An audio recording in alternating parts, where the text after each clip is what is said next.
Sanjay ઇજાવા RT activist છું।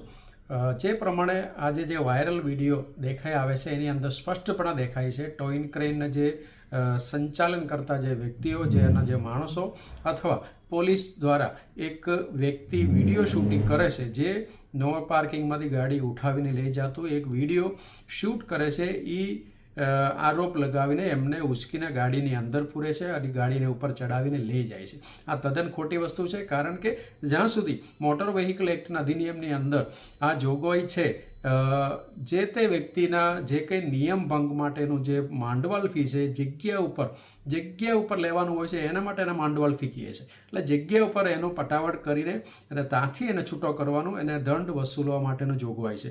એ નિયમ અધિનિયમ અંતર્ગત અત્યારે આ કામગીરી પોલીસ કરતી હોય છે।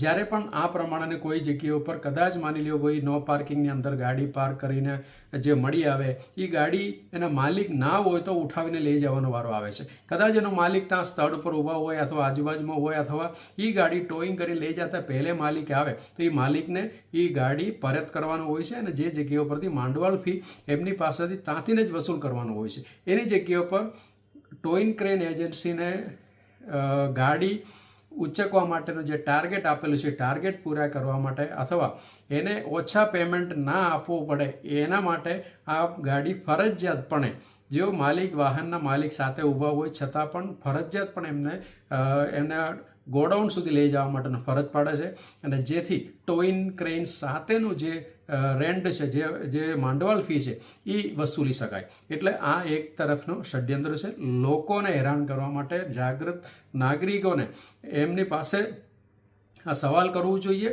કારણ કે આ તદ્દન અત્યારે ખોટી રીતે થઈ રહ્યા છે।